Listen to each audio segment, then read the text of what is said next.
তোমরা যেন তাকওয়ার নীতি অবলম্বন করো। নির্দেশটা কার?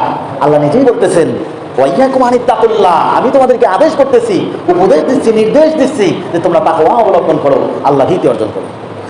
আল্লাহ রাব্বুল আলামিন সূরা নিসার 131 নম্বর আয়াতে আল্লাহ রাব্বুল আলামিন ঘোষণা দিয়েছেন, ওয়ালাকাদ ওয়াসাইনাল্লাযীনা উতুল কিতাবা মিন ক্বাবলিকুম ওয়া ইয়্যাকুম আনিত্তাকুল্লাহ।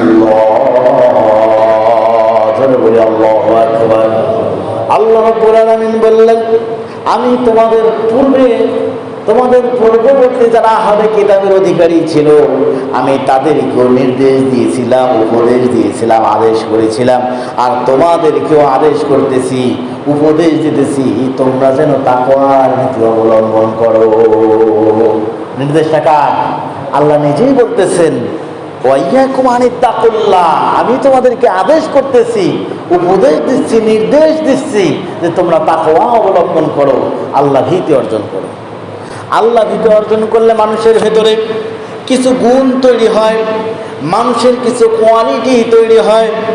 মানুষের যে গুণগুলো তৈরি হয়, যে কোয়ালিটিগুলো তৈরি হয়, সেই গুণ এবং কোয়ালিটিগুলোর মধ্যে অন্যতম হলো তারা সব সময় মানবতার কল্যাণে, মানুষের উপকারের জন্য নিজেদেরকে নিয়োজিত করে।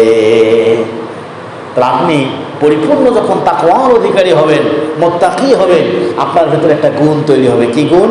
যে আপনি মানুষের কল্যাণে, মানুষের উপকারের জন্য নিজেকে নিবেদিত করে দিবেন। কেউ যদি মানুষের উপকারের জন্য নিবেদিত হয়, মানব কল্যাণের জন্য নিজেকে নিয়োজিত করে, আল্লাহ রাসূল তাদের সম্পর্কে বলেছেন, ওয়াল্লাহু ফি আউনিল আবদি মা কানাল আবদু ফি আউনি আখিহি। যতক্ষণ একজন মানুষ অন্য কোনো মানুষের কল্যাণে নিয়োজিত থাকে, অন্য কোনো মানুষের উপকারের জন্য নিয়োজিত না রাখবে, যতক্ষণ পর্যন্ত নিয়োজিত রাখবে, ততক্ষণ পর্যন্ত আল্লাহ তার কল্যাণের মধ্যে নিয়োজিত হয়ে যাবে। সুবহানাল্লাহ। আপনি কি চিন্তা করছেন? আপনি যখন কোনো মানুষের কল্যাণের জন্য, মানুষের কোনো উপকারের জন্য নিজেকে নিয়োজিত করেন, আল্লাহ রাসূল বলছেন, সে যতক্ষণ পর্যন্ত ওই মানুষের কল্যাণের জন্য নিয়োজিত থাকে, আল্লাহ পাক তার কল্যাণে ততক্ষণ পর্যন্ত নিয়োজিত থাকেন। কি চিন্তা করছেন? কত বড় কথা! আল্লাহ যার কল্যাণে নিয়োজিত থাকে, আল্লাহ যার কল্যাণ চায়, পৃথিবীতে তার কখনো অকল্যাণ হইতে পারে? পৃথিবীর কেউ তার ক্ষতি করতে পারবে? ক্ষতি করতে পারবে না। মানুষ যদি তাকওয়ার নীতি অবলম্বন করে, তার ভেতরে একটি গুণ তৈরি হয়, সে গোপনে দান করা পছন্দ করে, এবং গোপনে দান করাটাকে সে পছন্দ করে, আল্লাহর পথে ব্যয় করাটাকে সে পছন্দ করে। আর কেউ যখন কোনো গোপনে দান করে আর মানুষের কল্যাণের জন্য যখন কেউ কোনো কাজ করে, এই কাজটা যখন করে তাদের কি উপকার হবে, আল্লাহ রাসূল সেই সম্পর্কে বলেছেন, যখন কোনো মানুষ মানব কল্যাণমুখী কোনো কাজে নিয়োজিত করে, এই মানব কল্যাণমুখী সমস্ত কাজ তাকে বিপদ আপদ এবং অপমৃত্যুর হাত থেকে তাকে রক্ষা করে। তাহলে অপমৃত্যুর হাত থেকে এবং বিপদ থেকে রক্ষা পাওয়ার উপায় কি? মানুষের উপকার করা, মানুষের কল্যাণ করা। এরপরে আল্লাহ রাসূল বলছেন, কেউ যদি গোপনে দান করে, সবার অজান্তে বাম হাতে দান করে, ডান হাত জানবে না, ডান হাতে দান করবে, বাম হাত জানবে না, দান করে মানুষকে বলে বেড়াবে না, খোলা দিবে না, এই ধরনের গোপনে গোপনে যদি কেউ দান খয়রাত করে মানুষকে সহযোগিতা করে, আল্লাহ রাব্বুল আলামিন তার আল্লাহর রাগ থেকে, সেই ব্যক্তির উপর যদি আল্লাহর কোনো রাগ থাকে, ক্রোধ থাকে, আল্লাহর সঙ্গে সঙ্গে সেই রাগকে তুলে দেন, ক্রোধকে নির্বাপিত করে দেন। এরপরে আল্লাহ রাসূল বলেছেন, কেউ যদি রক্ত সম্পর্কীয় আত্মীয়তার সম্পর্ককে রক্ষা করে, আত্মীয়তার যে হক, সেই হক যদি কেউ আদায় করে, আত্মীয়তার হক আদায় করার মাধ্যমে আল্লাহ রাব্বুল আলামিন তার আয়ুকে, হায়াতকে বৃদ্ধি করে দেয়। এটা হচ্ছে যারা তাকওয়া অবলম্বন করবে, আল্লাহর ভয় যাদের অন্তঃকরণে তৈরি হবে, এই লোকদের কোয়ালিটি, এই লোকদের গুণ হবে এরকম।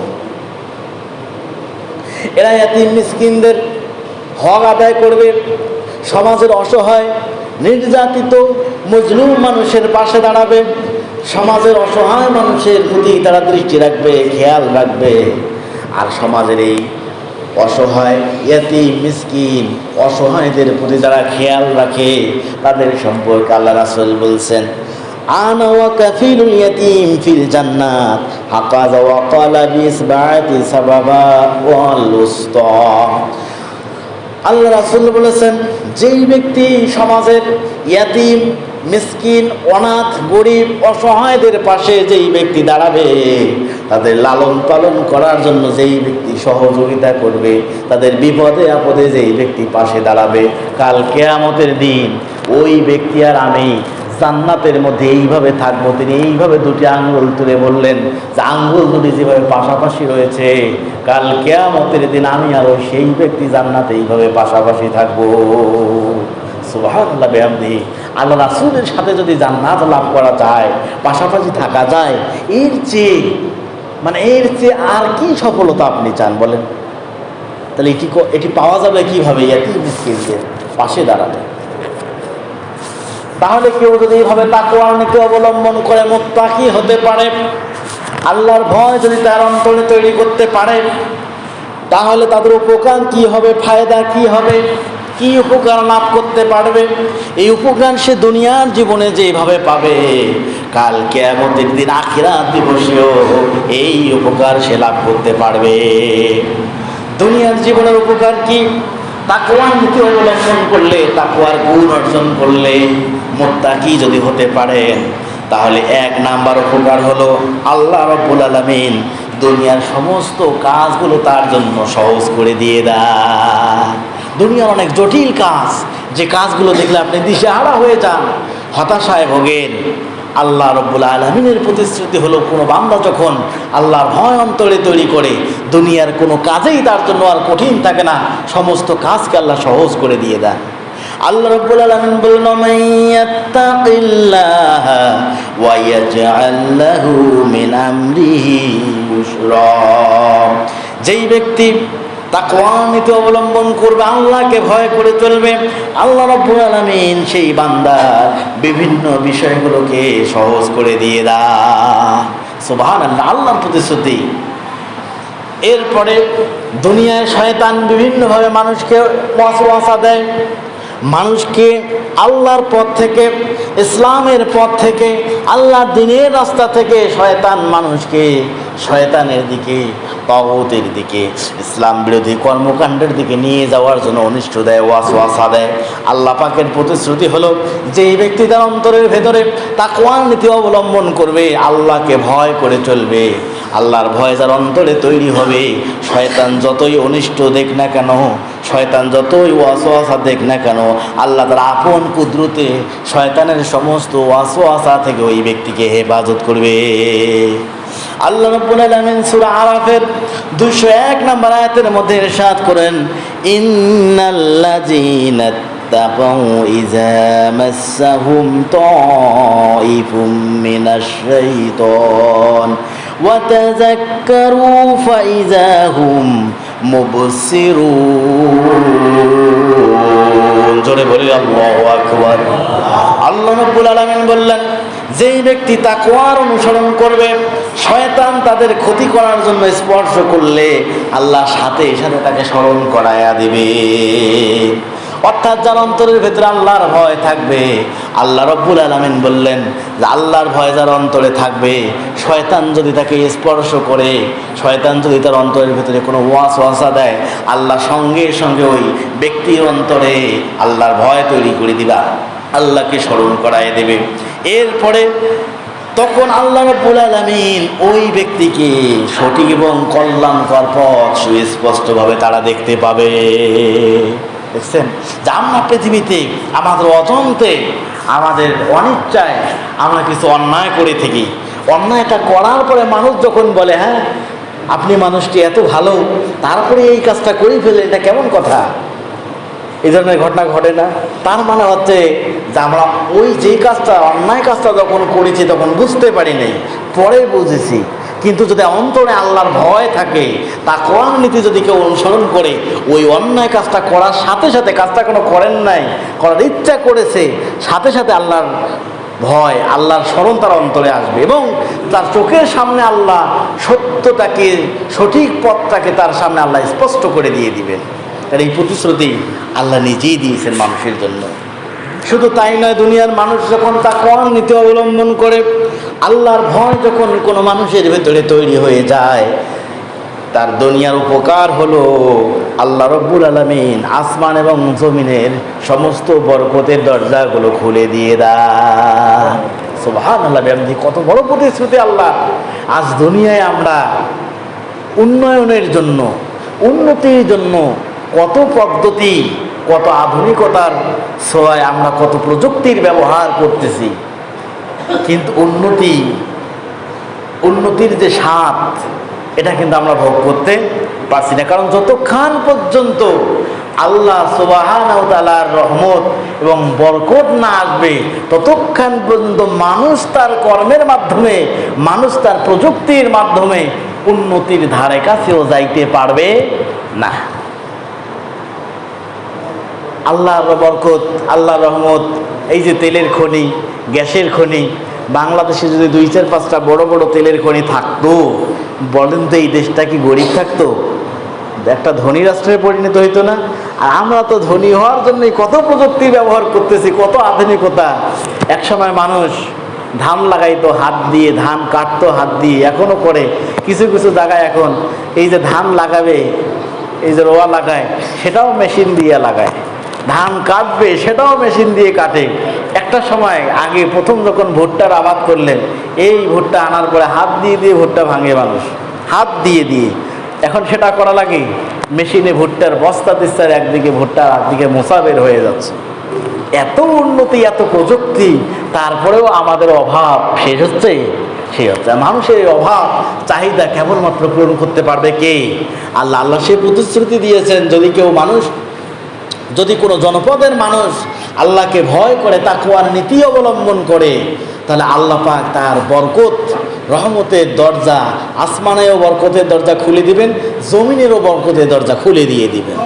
আল্লাহ রাব্বুল আলামিন সূরা আরাফের 96 নম্বর আয়াতের মধ্যে আল্লাহ রাব্বুল আলামিন ঘোষণা করেছেন, ওয়ালাউ আন্না আহলাল কুরা আমানু ওয়াত্তাকাউ লাফাতাহনা আলাইহিম বারাকাতিম মিনাস সামাই ওয়াল আরদ। আল্লাহ রাব্বুল আলামিন বললেন, কোন জনপদবাসী যখন ঈমান আনবে, ঈমান আনার সাথে সাথে যদি ওই জনপদবাসী তাকওয়ার নীতি অবলম্বন করে, আল্লাহর ভয় যদি তার অন্তরে তৈরি করে, আল্লাহর ভয় যদি তার অন্তরে থাকে, আমি তাদের জন্য আসমান এবং জমিনের সমস্ত বরকতের দরজাগুলো উন্মুক্ত করে দেই। কথাকার আল্লাহর কথায় কি কোনো সন্দেহ আছে? কোনো সন্দেহ নাই। আজ আমরা এত অভাব, এত আমাদের কষ্ট, দুঃখ, বেদনা, যন্ত্রণা, এই সব কিছুর মূলে একটাই কারণ, আল্লাহর ভয় আমাদের অন্তরে নাই। আজকে পৃথিবীতে হক এবং বাতিলের চিরন্তন দ্বন্দ্ব, পৃথিবীর যুগে যুগে, কালে কালে, ক্ষণে ক্ষণে এই হক এবং বাতিলের দ্বন্দ্ব চলমান রয়েছে। এই হক এবং বাতিল, সত্য এবং মিথ্যার মধ্যে পার্থক্য কিভাবে মানুষ করতে পারবে, এই উপকারটা সে লাভ করতে পারবে। কথা শোনাবেন, এই উপকারটা মানুষ তখনই লাভ করতে পারবে, হক কোনটা, বাতিল কোনটা, আল্লাহর পথ কোনটা, শয়তানের রাস্তা কোনটা, মানব রচিত আইন কোনটা, আল্লাহর আইন কোনটা, আল্লাহর বিধান কোনটা, আর তাগুতের বিধান কোনটা, এইটা পার্থক্য করার মতো মানসিকতা আল্লাহ তখনই তার অন্তরের ভেতরে তৈরি করে দিবেন, যখন কোনো মানুষ তার অন্তরের ভেতরে তাকওয়ার নীতি অবলম্বন করবে। আল্লাহ রাব্বুল আলামিন সূরা আনফালের 29 নম্বর আয়াতের মধ্যে আল্লাহ পাক ঘোষণা করে দিলেন, ইয়া আইয়ুহাল্লাযীনা আমানু তাত্তাকুল্লাহ ইয়াজআল লাকুম ফুরকানা। জোরে বলি আল্লাহু আকবার। আল্লাহ রাব্বুল আলামিন বলেন, হে ঈমানদারগণ, তোমরা যদি আল্লাহকে ভয় করে এবং তাকওয়ার নীতি অবলম্বন করো, তাহলে আমি তোমাদের জন্য সত্য মিথ্যার মধ্যে পার্থক্য করার মানদণ্ড দান করে দেব। আজকে আমরা সত্য কোনটা মিথ্যা কোনটা বুঝি না। মানুষকে যখন হকের দিকে ডাকা হয়, আল্লাহর বিধান দিয়ে দেশ সমাজ রাষ্ট্র পরিচালনা হোক, এই পথে যখন আহ্বান করা হয়, তখন আমরা সেই দিকে যাই না, সেই পথটাকে বেছে নেই না।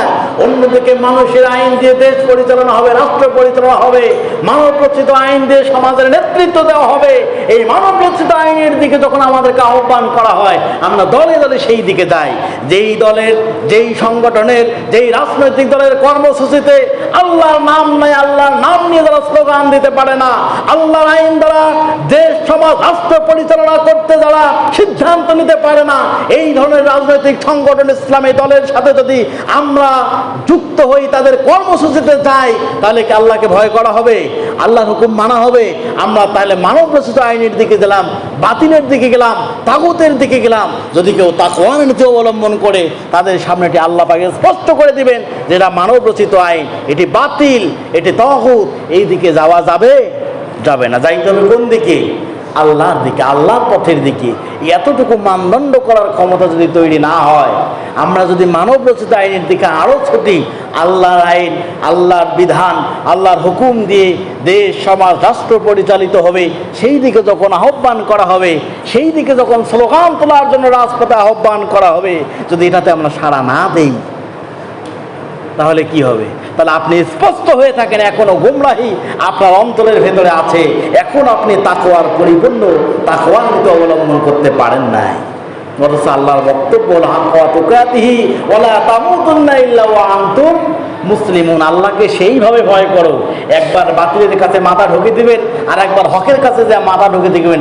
এইরকম দ্বিমুখী নীতি অবলম্বন করা যাবে না। তাহলে মুনাফিকের কাতারে যাইতে হবে। যেটা সত্য, যেটা হক, সেই হকের রাস্তায় থাকবো, সত্যের পথে থাকবো। যদি জেল হয়, জুলুম আসে, জরিমানা হয়, এমনকি ফাঁসির মঞ্চেও যাইতে হয়, তবুও হকের পক্ষে ইস্তেকামাত থাকতে হবে। এটাই হলো হাক্কা তুকাতিহি। আল্লাহ সুবহানাহু ওয়া তাআলা আমাদের সবাইকে এই তাকওয়ার পথ, আল্লাহর পথ বোঝার তৌফিক দান করুক। সবাইকে তাকওয়ার নীতি অবলম্বন করার তৌফিক দান করুক। আমরা যেন তাকওয়ার নীতি অবলম্বন করে দুনিয়াবি যে উপকার, ফায়দা এবং পরকালীন যে ফায়দা, এটা লাভ করতে পারি। আল্লাহ তাআলা আমাদের সবাইকে সেই তৌফিক দান করে। সকলে বলে আমিন। ওয়া আখিরু দাওয়ানা আলহামদুলিল্লাহি রাব্বিল আলামিন। আসসালামু আলাইকুম ওয়া রাহমাতুল্লাহি ওয়া বারাকাতুহু।